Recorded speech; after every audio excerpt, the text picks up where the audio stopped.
なりおしまい。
Welcome back, ladies and gentlemen, to Get the Mic, the only show where your host on the left, Owl, and your host on the right, Brock, dissect fiction for its mythological significance. On this episode, as usual, we're talking about Dragon Ball, and in particular, episode 112, which is called King Piccolo's Wish, or in the Japanese, Will King Piccolo Become Young Again? I think King Piccolo's Wish is better. Yeah, I think so. It's a little more succinct.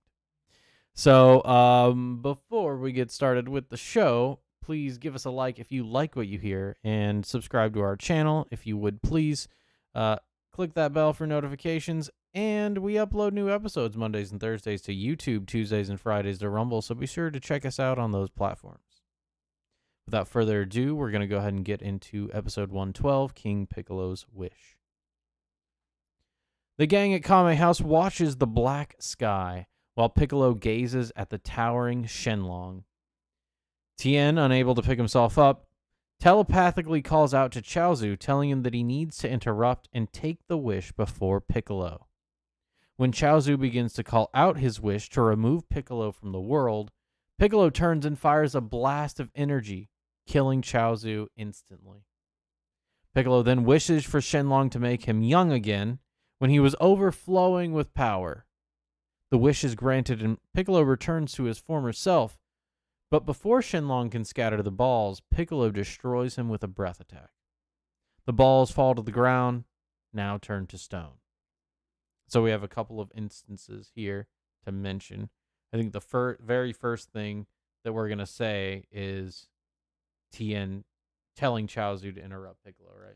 Yeah, so we're kind of flashing back to it's a kind of an inversion. Not really an inversion. I could say maybe an escalation of the situation. The first time that the Dragon Balls were called forth by Pilaf, and Oolong was able to jump out and interrupt the wish and make a joke out of it, right? To sort of trivialize it. But this isn't something that Chaozu is going to be able to do in response to King Piccolo, because this is for real this time. Right, this is not the foolish adversarial spirit that can be overcome by a fool. Exactly. Piccolo suffers no fools, I'll say. Also, though, I want to say not just him not suffering fools, but Tien here makes a very unwise decision. And it's immediately after Roshi is killed. Or Roshi dies, let's say. The world has changed, and the first thing Tien does is he tries to use his innocence to trick Piccolo. And Piccolo doesn't care about innocence, and so he removes Tien's innocence from the world. He just eradicates it immediately, right? So it's time to grow up, Tien. Don't think that you can do that anymore. Like it's this is not the Hunt for the Dragon Ball saga. Exactly. That's kind of, I feel compelled to call it an inversion in that sense, because this is teaching us the lesson of why it's different. Yes.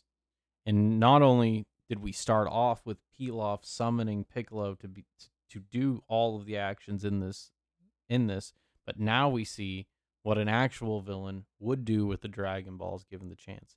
And this is something I hear from people in the fandom, like, oh man, none of the villains ever use Dragon Balls. It's called Dragon Ball. None of them use Dragon Balls. Like, yeah, there's one. You just haven't seen the show.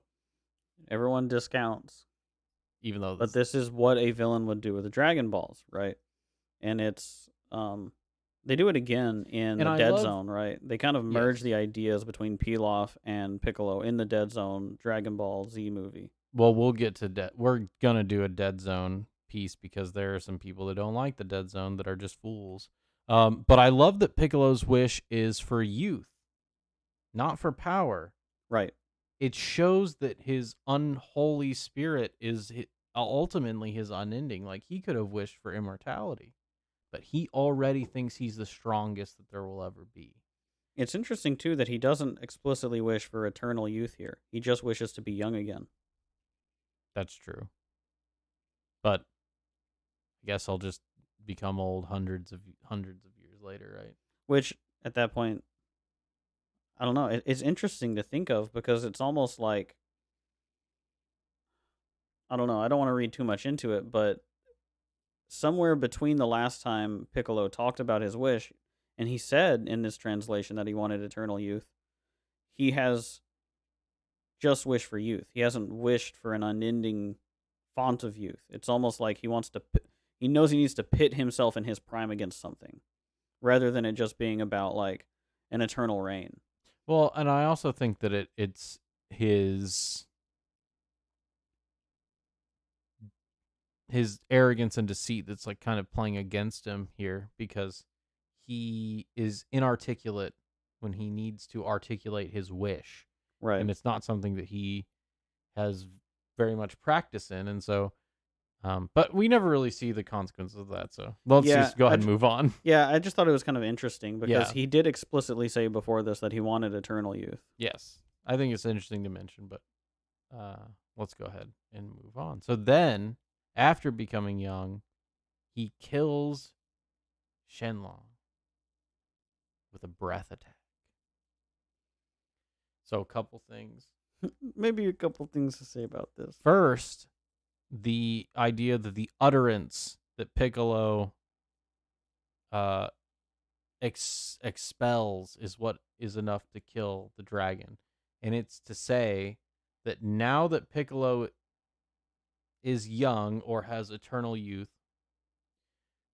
the idea of gathering wisdom from the dragon, or gathering wisdom to then gain treasure or insight from the dragon, is no longer an option. It's the ultimate demoralization is what he's trying to do here. He makes himself the dragon, right? Yeah, he makes himself that's a good way to put it.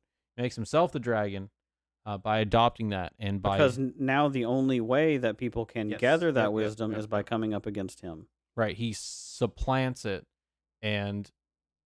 but that's the thing, because this Shenlong, you don't have to fight Shenlong to get his get the rewards, but for this now, Piccolo must be confronted. That's pretty much what it nails down, and we'll see how eventually that changes, but it is that ultimate demoralization. Now, no one will ever be able to go the process by which gaining wisdom leads to rewards, unending and boundless in their imagination, right?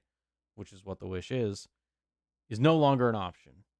Right. Piccolo has taken that from the world, and this is He's what taken the the stars from them in that sense, adversarial right? spirit can do. Yeah. Is remove that and make the world more of a hell because self-betterment has been damaged by this not being available. Well, it's also the Dragon Balls have stars on them, right? Because it's what you're doing when you're making the wish is you're elevating your view and you're sort of wishing upon the star, right? Yes. And Piccolo has essentially gotten rid of that cosmic element of the world, and he's kind of put this. It's almost like a dampener on the world, or he's covered the sky in a sense, where there's a ceiling now, right, Mhm. to what Mhm. people can aspire to because he has placed himself as king, and that's why he's King Piccolo, Mhm. because that's what the king does. And this is how he's different from the benevolent dogman we talked about, right? Because it's like, We have not talked about him yet. well, We will. yeah, he We will. We will. Yeah, and I think that's true. because he's the malevolent king. That's his whole thing with being King Piccolo, right? And so the position of And a when king the is to ru- be at the top of that. and when the world is ruled by a malevolent king, the process of self-betterment is hindered. And I Mhm. think that's universal. We see that in history, let's say. Well, people orient themselves to emulate king-like figures, whoever is at the top of that specific hierarchy of competence. And so, if the thing is at the very tip of the hierarchy, if it's a malicious, demoralizing spirit, then people don't have a figure to orient themselves towards in that sense, right?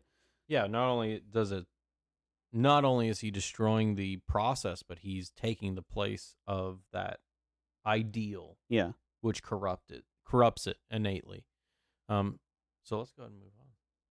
So the next thing we see is Pilaf fantasizing about the new kingdom that Piccolo will surely give him in exchange for his help. Piccolo flies up to the ship and sits on his throne. He then proclaims that he will now take hold of the world. Pilaf calls him Mr. President and reminds him of his reward, but he's told by Piccolo to get lost. And he tells him that he no longer has any use for the Pilaf gang and threatens to kill them if they don't get out of his sight. When Pilaf and the homies ask for parachutes to jump off the airship, Piccolo blows them off the side. As they crash into the ground below, Mai asks Pilaf if he thinks that they're total losers. And that is the last time we'll see Pilaf for a good long while. Several years at least. Yes. This is the final consequence of Pilaf's foolishness. And this is what happens when the foolish adversary summons forth, just like the fool precedes the hero, the foolish villain precedes the villain. And so now we see the reward that Pilaf has earned. And it is being a total loser.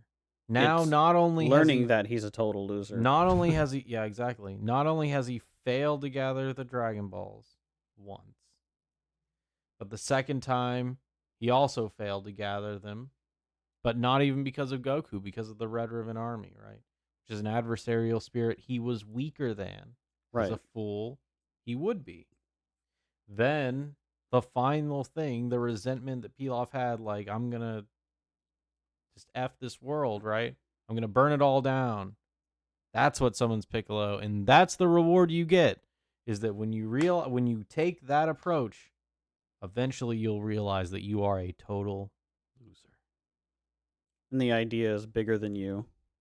Yes, exactly. And so that's really the whole point of this set of clips is that Pilaf being the foolish adversary is now out of the story because the world has changed. No longer are fools going to govern anything that exists in the dragon world because, as we said before, Piccolo does not suffer fools.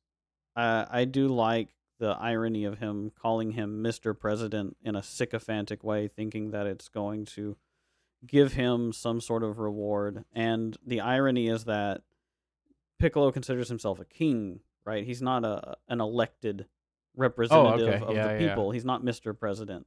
And so it And nor does shows he how want to be, right? foolish and childish Pilaf sees the position that Piccolo takes. It also shows his naivety, right? Because he, as a foolish adversary, he is not fully unholy. He does not embody malice properly, or maybe not properly, but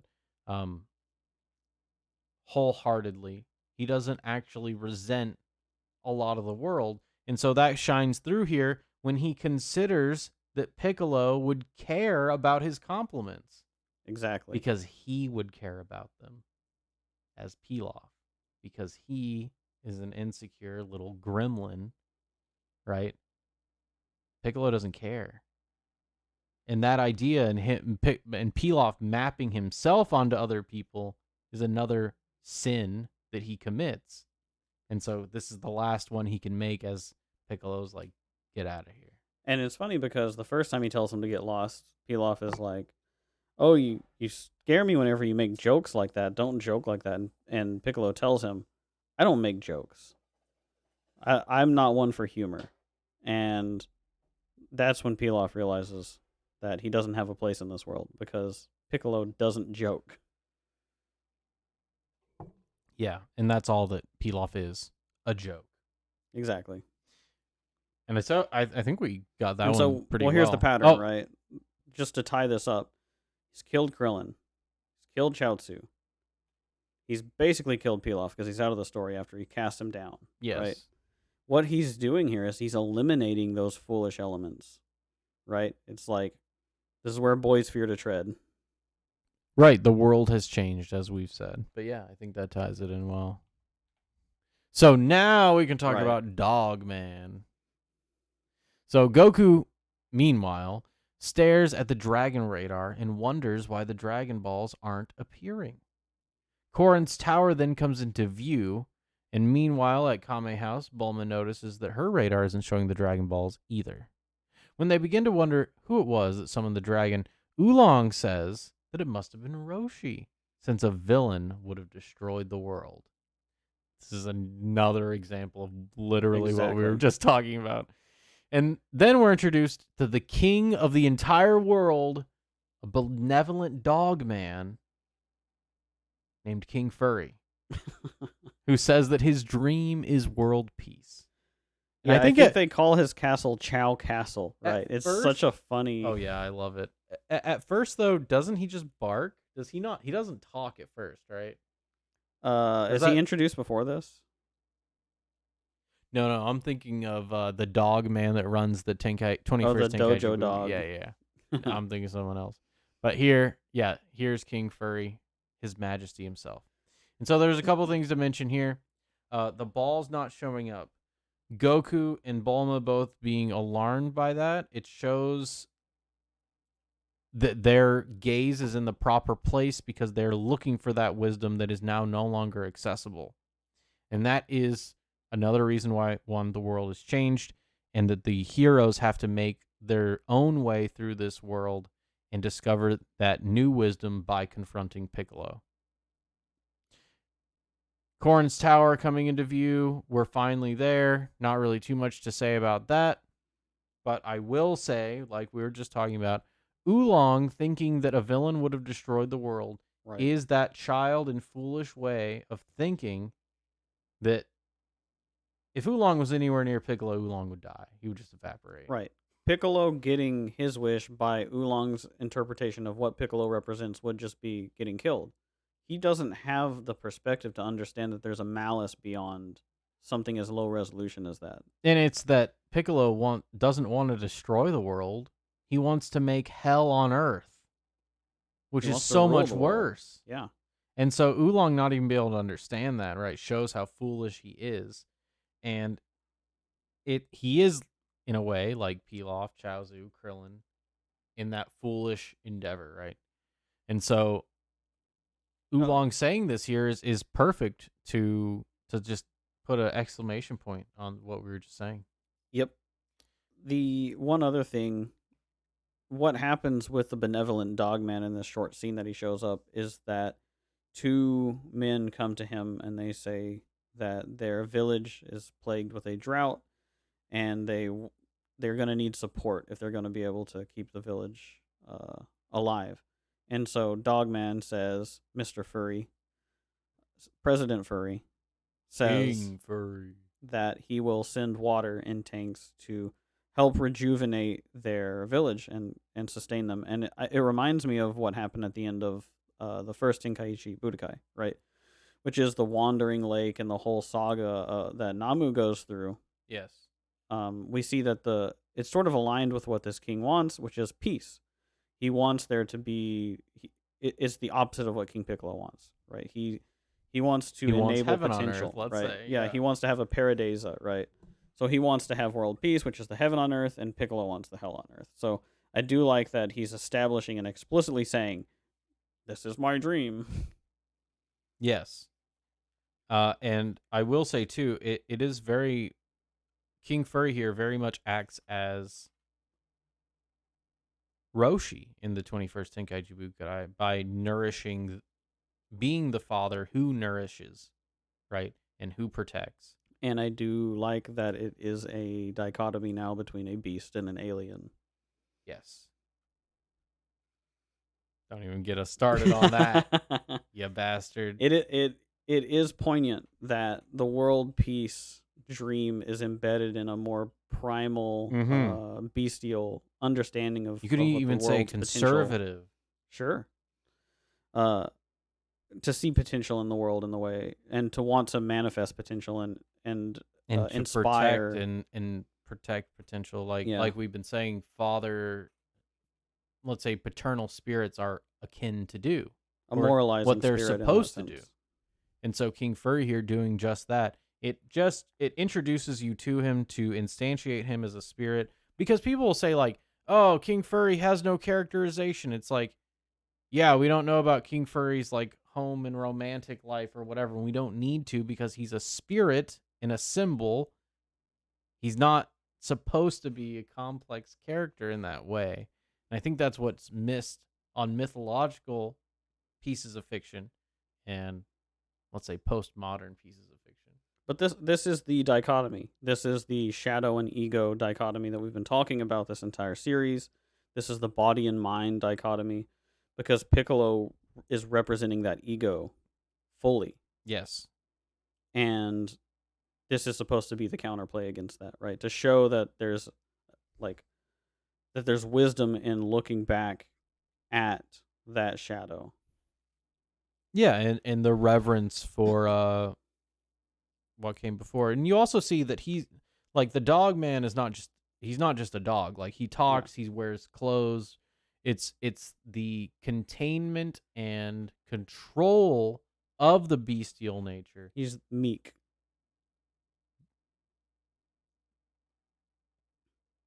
Maybe.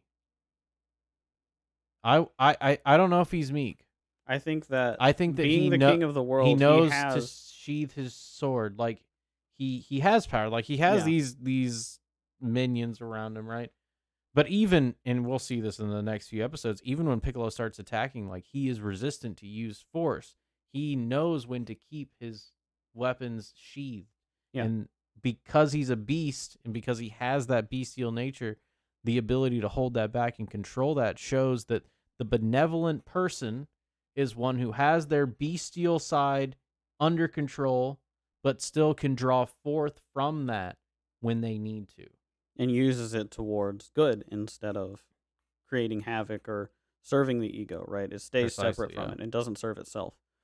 And Piccolo being just the absolute opposite of that, being an alien, being a cosmic being, and also that being tied into, we've been talking about the body because of an interesting series on Bloodborne. But that idea that he is from the brain, right? He's like the cosmic alien of that he is because you can kind of split the masculine spirit. I've talked about this at the very beginning of the series, where you've got the upper and lower masculine principles. And so it has to do with that body and mind dichotomy. And so this is the mind. This is what is born from that Luciferian, ego-driven, self-serving, Luciferian, fallen angel, alien motif that we're getting, right? Demon, yeah. Which makes him a demon. Exactly. And so I think we're ready for our last set here. Back at the site of the wish, Tien swears vengeance against Piccolo for killing Roshi and Chaozu. He then remembers that Piccolo feared the Mafaba, and he turns his gaze toward the Denshi jar on the ground. Meanwhile, Goku and Yajirobe arrive at the base of Korin's tower, and they're greeted by Appa and Bora. Yajirobe reminds Goku that he was promised as much food as he could eat. The peaceful scene transitions to Piccolo on his airship throne, saying he will soon scorch the earth with the flames of evil. If it's not as spelled out as it could be, right? He wants to make hell on earth. Explicitly. He doesn't want to destroy the world. He doesn't want to rule over a prosperous empire because he thinks misguidedly that he knows best. No, he actively wants to create hell on earth. And that's why he's the next one that we see. We already saw the one who thought he had it figured out. That was Tien, right? He thought he knew he was an assassin. Yeah. He looked down on other people's ability and their intelligence through his design. Mm-hmm. But this isn't that. No. This is a hatred unleashed. And so a couple things, though, I do want to go through these one at a time. The vengeance and Tien's new mission, new purpose, which already we've seen that Roshi's inspired him to do by his sacrifice, is to use the Mafaba against Piccolo. He thinks that he can then be the next spiritual father. Because Roshi's gone, someone has to step up to fill that void. Well, he's the oldest also amongst... But what he doesn't understand is there already is another spiritual father, and Goku is basically at his doorstep. Yes. It's interesting, because Tien's such a good character because he carries this nobility with him from the point that he learns the value in Roshi's mode of being. Well, because what he does is noble, and then he never changes his way after that. Right. He remains this character who will stop at nothing to walk what he believes to be the right path. Mm-hmm. So he is a very righteous man. It's just that he isn't and never becomes fully integrated, right? And we'll get into those reasons why here. But it is... I like that the idea that in the absence of the Dragon Balls now, he is able to see with his third eye exactly what would be, without knowing what Goku is going to learn, exactly what you should do. Mm-hmm. Right. And so he's true in his aim, right? He is true in his aim, and I think the problem with Tien is that I think he takes on too much responsibility too soon.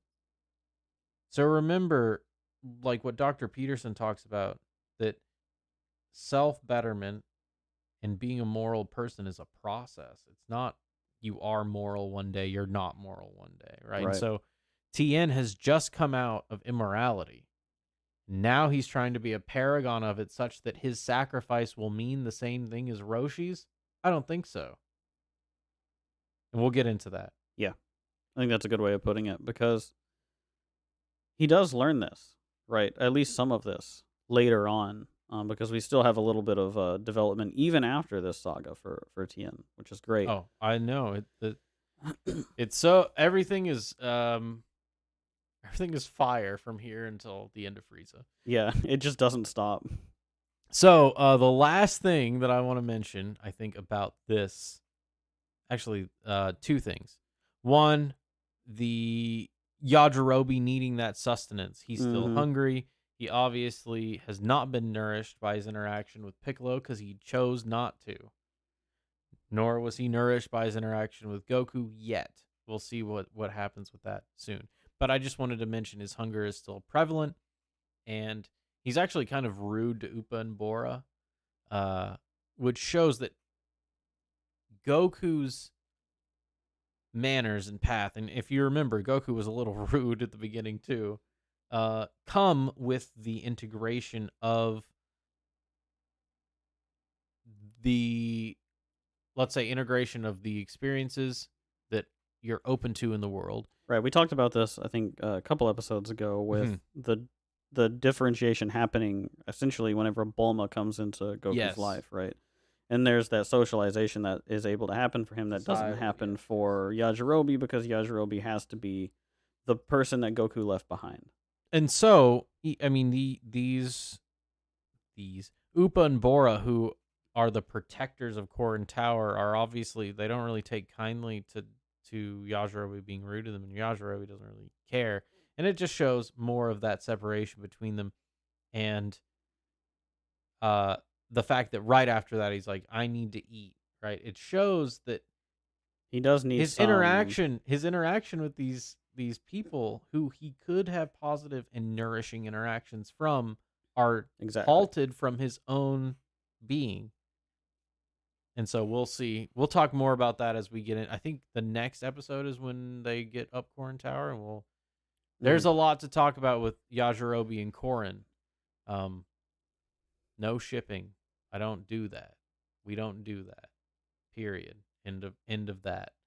But I think you're hitting the nail on the head here, though, that Yajirobe's endless hunger can lead him to this pole. It can lead him through meeting Upa and Bora towards what will nourish him that he doesn't even really understand yet.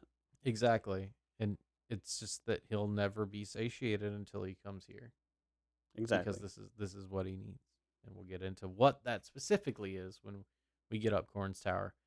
So the last thing that I want to talk about is the flames of evil. And I just want to mention that this reinforces our idea that he wants to make hell on earth. And I think we touched on this at the beginning anyways, beginning of this section. He, as in Piccolo, now that he has youth, being an adversarial spirit, he wants to make more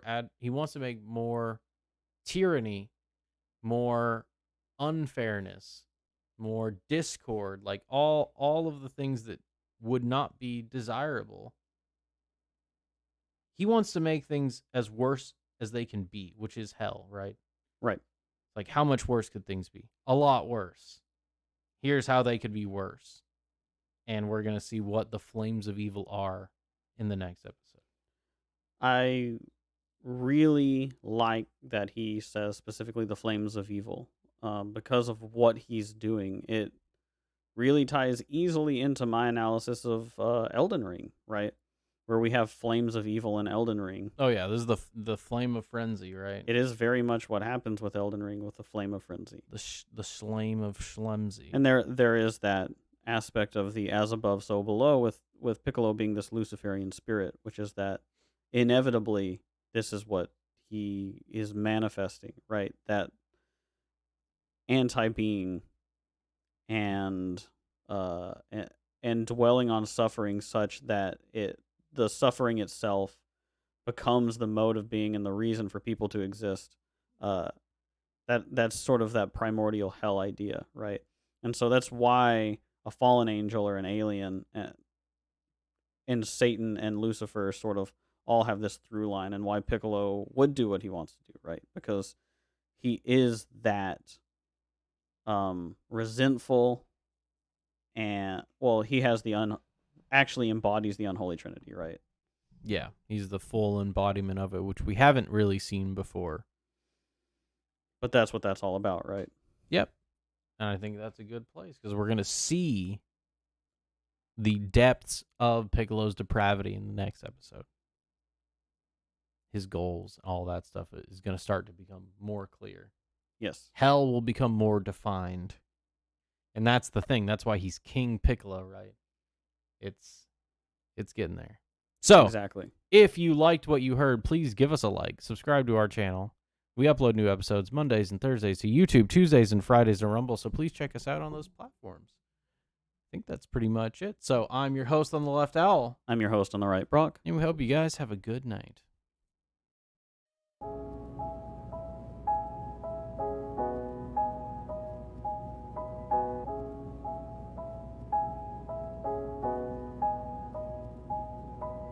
Enough of this game, Goku. You're wrong about your son. He doesn't thirst for battle and mayhem. He's not a fighter like you.